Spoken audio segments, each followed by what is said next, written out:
ইমাম সাহেব মানবতার জীবনযাপন করে পরিবার নিয়ে, তার বেতন দেয় 6,000, অথচ এই এক ঘন্টা বক্তব্য দিতে নিয়ে আসে, সে একই বক্তব্য করে। হাসিনা কিভাবে গেছে, হাসিনা কিভাবে যাবে, আবার কিভাবে আসবে, টুস করে আসবে না ঠাস করে আসবে, এইসব বলে বলে 1 লাখ টাকা নিয়ে যায়। আর এখন তাদের মারতে চাও কান চাই, সে কি একা হয়েছে? তাকে নিয়ে আসা হয়েছে, তাকে নিয়ে আসা হয়েছে, সে আমাকে ইচ্ছা করে আসেনি।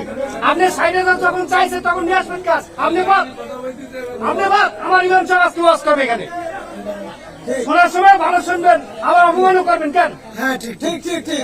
এটাই হচ্ছে কথা যে একজন আলিম যদি আপনাকে যখন আপনি কন্ট্যাক্ট করেন, তখন যদি উনি বলে 1 লক্ষ টাকা দিতে হবে, আমাকে 50,000 টাকা দিতে হবে, না দিলে আমি মাহফিলে আসবো না। ও ভাই, আপনি ওই সময় আপনি ওনাকে দাওয়াত দিবেন কেন? ওনাকে আপনি দাওয়াত দিবেন কেন?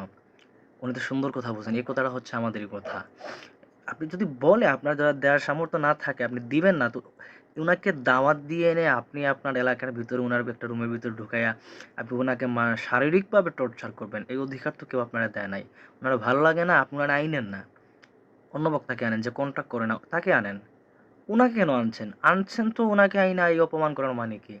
হ্যাঁ, উনি যেটা করছেন ওটা ঠিক করেন নাই, তো ওনাকে আনার দরকার কি ছিল? তার মানে আপনার উদ্দেশ্য ভালো না।